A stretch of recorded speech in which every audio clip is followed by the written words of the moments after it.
ازيكم حبايبي عاملين ايه؟ يا رب تكونوا بخير. اوردر النهارده كان تورته بالكريمه مقاس 18، والورد كمان الورد البلدي ده معمول من الكريمه. ان شاء الله في الفيديو هوريكي الورده بتتعمل ازاي وباسهل طريقه. شايفين شكلها والوانها حلوه ازاي؟ ان شاء الله الفيديو يعجبكم، بس ما تنسوش تحطوا لايك، حطوه من دلوقتي قبل ما تنسوا. واللي ما اشتركتش في القناه تشترك وتفعل الجرس عشان يوصلها كل جديد. يلا بينا نسمي الله ونبدأ في مقاديرنا. بسم الله الرحمن الرحيم. حطيت في العجان 4 بيضات وتلت كوباية مية وغطا فانيليا سايلة، وهحط معلقة محسن جل صغيرة و375 جرام دقيق اسبونج. انا بحط لكل بيضة 100 جرام وبعدين بقلل 25 جرام من الاجمالي.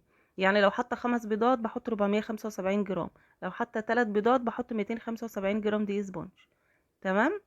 بعد كده هضرب الخليط ده مع بعض لمدة 6 دقايق، وهحطه في صينية مقاس 18 متبطنة بورقة زبدة زي ما متعودين كل مرة بقول لكم، علشان لو حد ما شافش الفيديوهات اللي فاتت لازم اقلب الخليط كويس جدا علشان لو في حاجة تحت ما اتخلطتش كويس مع بقية خليط الكيك يبقى تتخلط كويس. علشان يعني ممكن اللي تحت ده تلاقي لونه حتى مصفر شوية كده فاتح، مش نفس اللون بتاع الكيك الخليط اللي احنا عاملينه ده.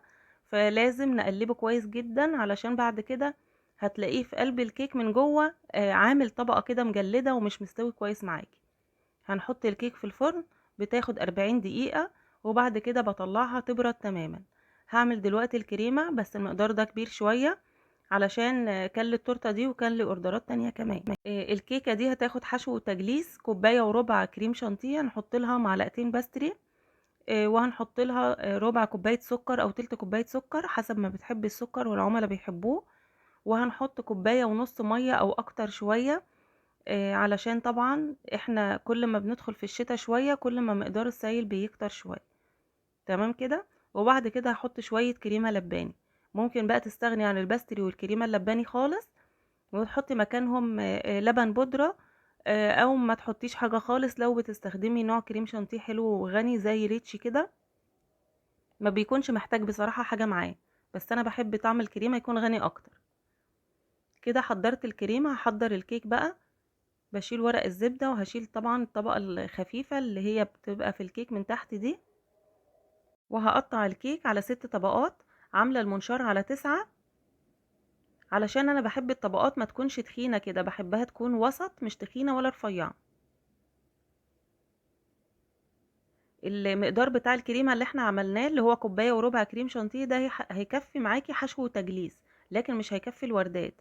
وكمان الورده احنا عايزين الكريمه بتاعتها تكون متماسكه شويه، فلما نيجي عند الورده هقولك مقدار الكريمه. هحط بقى الكيس في الصينيه زي ما احنا متعودين عشان يسهل علينا كده التجليس بتاع التورته في الاخر، وبيسهل علينا كمان واحنا بنحشي وكل حاجه. وهحط في كيس التزيين الكريمه، وهبدا اسقي الطبقات، وبعد كده هحط الكريمه. اهم حاجه ما تزوديش بس وانت بتسقي الكيك كده علشان ما يعجنش منك.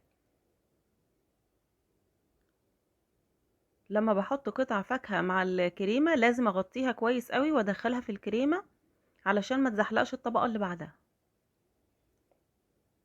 انا عارفه ان انا بقول لكم المعلومات دي في كل فيديو، بس علشان في ناس بتتفرج على فيديو معين او بتدخل على شكل تورته معينه عايزه تشوف شكلها، فتلاقي المعلومه في الفيديو اللي هي بتتفرج عليه ممكن ما تشوفش بقى الفيديوهات التانية او كده.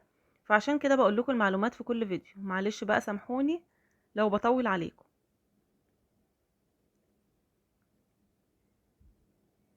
بعمل طبقة بحشو المانجا، والطبقة اللي بعدها هحط عليها صوص سواء فراولة او مربى حليب حسب رغبة العميل طبعا، وبحط فيها مكسرات.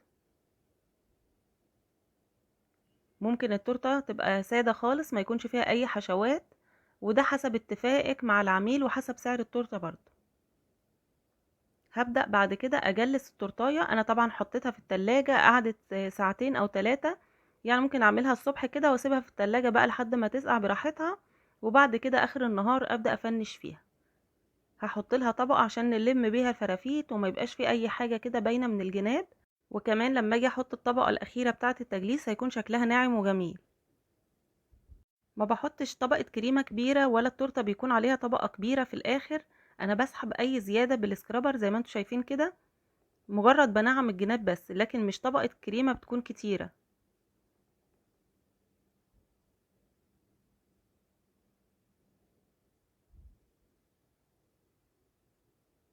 افضل واحده واحده كده اظبط في التورتيه بتاعتي لحد ما يكون شكلها حلو في الاخر.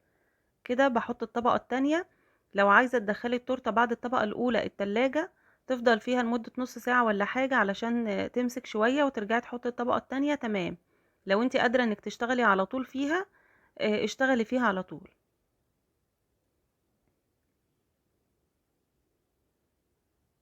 الطبقة دي لو لقيت فيها اي فراغات، ممكن ابل السكرابر بمية سخنة وابدأ اسحب انعم بيها. وكمان علشان الكريمة بتاعتك ما يبقاش فيها فراغات كتير، تقلبيها كويس جدا جدا قبل ما تستخدميها. يعني لو ركناها جنبك دقيقة او نص دقيقة حتى ما ينفعش، قلبيها على طول. وبعد كده حطي في الكيس بتاعك واشتغلي على طول. كل ما تسرعي في الخطوة دي، كل ما الكريمة هتبقى ناعمة معاكي وما فيهاش فراغات. دخلتها التلاجة تسقع خالص، وبعد كده هحط عليها نوتيلا بيضة متسيحة بمعلقة زيت. هنزل دريب كده بالكيس بتاعي. وبعد كده هدخلها برضو التلاجة تاني عشان تتماسك قبل ما احط الوردات. الكريمة بتاعت الورد بتكون كريمة متماسكة. يعني لو حطيت نص كوباية كريم شانتيه، هحط له نص كوباية مية متلجة، مش هحط ازيد من كده. وهحط عليها معلقتين سكر ولا حاجة واضربها كويس جدا، وبعد كده بلونها. لو احنا في الصيف، مقدار النص كوباية ياخد اقل كمان من نص كوباية مية عشان الكريمة تبقى متماسكة خالص معانا، والوردات تطلع شكلها حلو كده ومظبوط معاكي. عملت لون اصفر فاتح خالص زي ما انتوا شايفين كده. وهحط على المسمار بتاع الوردة حتة ورقة زبدة. وبعد كده هلفها لفة بسيطة خالص من جوه. وبعد كده هدي عليها الوردات من بره زي ما انتوا شايفين كده. القمع بتاع الوردة انا نسيت اصوره لكم، معلش، فانا هصوره واحطه في المنتدى. هو عموما القمع بتاع الوردة البلدي معروف جدا عند محلات المستلزمات الحلواني. وبخلي الفتحة بتاعته الضيقة لفوق والواسعة لتحت. كده عملت 3 وردات لونهم اصفر، دول اللي محتاجاهم. وبعد كده هاخد الجزء التاني الونه. عايزة اعمل اللون السيموني الفاتح خالص اللي شفتوه في اول الفيديو. فحطيت على الكريمة برضو الصفرة عادي اللون الفوشيا. وبعد كده هديلها برضو نقطة بسيطة خالص من الاصفر عشان تدي الدرجة اللي شفتوها معايا. الالوان الفواتح ما بتحتاجش خالص نكتر الالوان، مجرد نقط بسيطة خالص توصلي للدرجة اللي انت عايزاها على طول. ما بسيبش الكريمة بقى تسيح ولا اي حاجة، بشتغل بيها على طول عشان الوردات تطلع مظبوطة معايا.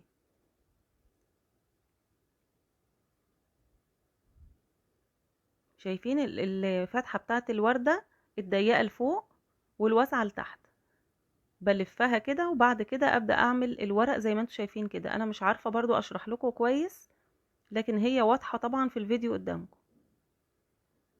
انا بعمل الوردات على ورق زبدة ليه؟ علشان يكون سهل معايا.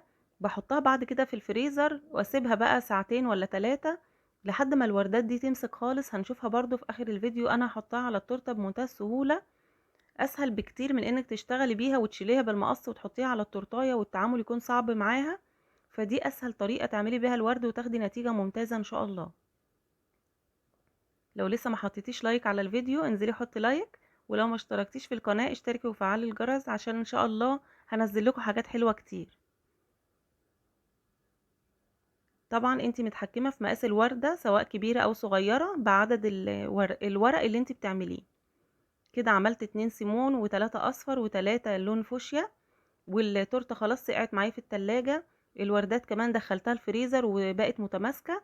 طبعا هي كريمة في الاول وفي الاخر، مش هتبقى جامدة يعني.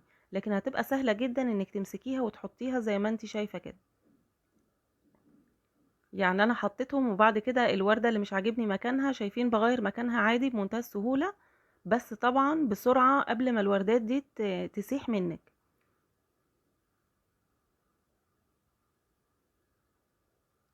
العميلة كانت بعتلي صورة علشان عايزة زيها. والحمد لله لما شافت التورته اتبسطت بيها جدا وفرحت بيها قوي. شايفين الجمال؟ رقة كده في الالوان حلوة قوي. دي وردات بقى من عجينة السكر. بكون برضو دهناها شوكولاتة من ورا بيضة كده. بعد ما خلصت الوردات وخلصت التورته، افتكرت ان الصورة كان فيها من تحت وردات كمان بلدي. فكسلت طبعا اضرب كريمة، وكسلت تاني اعمل وردات ولسه هحطها في الفريزر. فعملتها بقى بعجينة السكر زي ما انتم شايفين كده. هسيب لكم برضو شكل القالب اللي استخدمته او المولد اللي استخدمته، هحطه لكم في المنتدى. اهم حاجة انك تعملي بس الالوان بتاعت عجينة السكر تخليها اقرب حاجة للالوان بتاعت الكريمة لو هتعملي زي كده. عملت كمان الكيس، انا قصيته 7 صغيرة خالص، وحطيت بقى ورق اخضر كده زي ما انتم شايفين، وده شكل التورته النهائي. ايه رأيكم في شكلها؟ انا بحب الورد جدا وبحب الالوان الفاتحة قوي. يا رب تكون عجبتكم زي ما عجبتني وعجبت العميلة. متنسوش اللايك والشير والاشتراك في القناة. اشوفكم على خير.